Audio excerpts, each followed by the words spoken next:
इधर फ्रा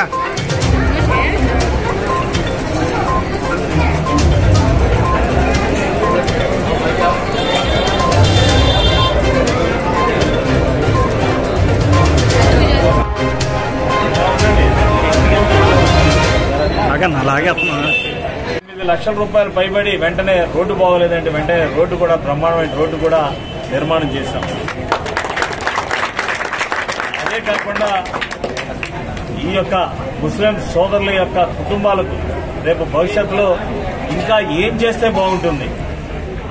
ఆనాడు రాజశేఖర రెడ్డి గారి పాలనలో ముస్లిం బిడ్డల కోసం 4% మరి రిజర్వేషన్ కలిగిస్తే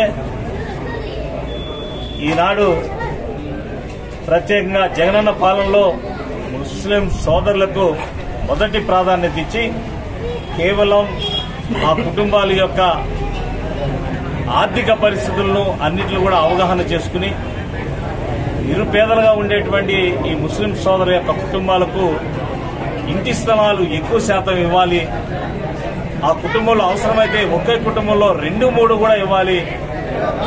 ఆ బిడ్డలందరూ కూడా పేదవాళ్లుగా ఉన్నారు కాబట్టి ఈ రోజున కైకలూరులో ఇంటి స్థలాలు కొనాలంటే సెంటు 10 లక్షల నుంచి 15 లక్షలు 20 లక్షల రూపాయల రేటు ఉన్న దృష్ట్యా ఈ పేదరికంతో ఉన్నటువంటి వాళ్ళు చేతి వృత్తులు చేసుకునేటువంటి వాళ్ళు ఎక్కువగా ఉన్న వారికి వీళ్ళందరికీ కూడా జగనన్న పాలనలో అవకాశం ఎక్కువ శాతం కల్పించి దాదాపు 300 పైబడి ఇంటి స్థలాలు వైఎస్ఆర్ జగనన్న కాలంలో ఇచ్చి వాళ్ళు ఇల్లు కట్టుకోవడానికి అవకాశం కల్పించామని చెప్పడానికి నేను ఈ రోజు సంతోషిస్తున్నాను.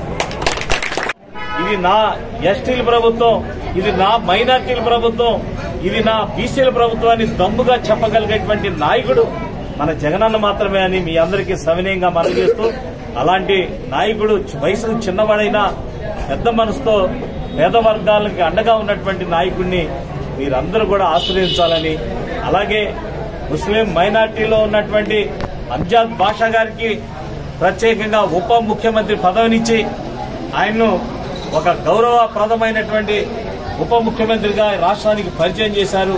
అంతేకాదు ఉన్నటువంటి ముస్లిం సోదరులందరూ కూడా ఎమ్మెల్సీలు ఇచ్చారు, ఎమ్మెల్యేలు ఇచ్చారు.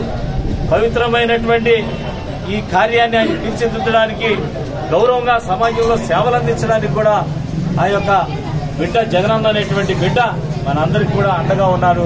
రేపు రాబో కాలం మరి ఆ బిడ్డ కోసం మీరందరూ కూడా ప్రార్థన చేయండి. అల్లాను మరి వేడుకొని ప్రార్థన చేయండి. రెండోసారి ఆయన ముఖ్యమంత్రి కావాలి. ముఖ్యమంత్రి అయిన వెంటనే మీకు నేను మరలా ఈ ముఖ్యమంత్రులు అయిన తర్వాత మళ్లీ ఈ మసీద్ దగ్గరకు వచ్చి సాధ్యమైనంత వరకు కూడా మన ముస్లిం పెద్దలను కూడా పైనుండి తీసుకొస్తాను.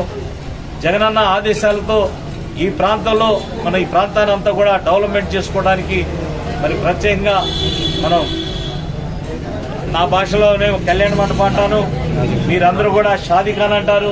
ఆ షాదీఖానా శంకుస్థాపన చేసుకుని ఈ ప్రాంగణాన్ని అంతా కూడా చుట్టూ కూడా మళ్ళీ ఈ యొక్క మసీదుకి ఆదాయ వనరులు వచ్చేలాగా చుట్టూ కాంప్లెక్స్ కట్టుకుని షాపింగ్ కాంప్లెక్స్ కట్టుకుని పైన చక్కగా షాదీఖానా దానికి నా వంతు నేను ప్రభుత్వానికి ₹1 కోటి ఇమ్మని సంతకం పెట్టించాను.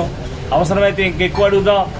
దాంతోపాటు నా వంతు కూడా నా కుటుంబం నుంచి కూడా నాకు చేతనైనంత సహాయం చేసి ఈ ప్రాంతాన్ని అభివృద్ధి చేసి ఈ యొక్క మన ముస్లిం సోదరుల యొక్క ఏనాటి నుండో ఆనాడు రాజబాబు గారు కలలు కన్నారు, కూడిక మాత్రం చేయగలిగాం.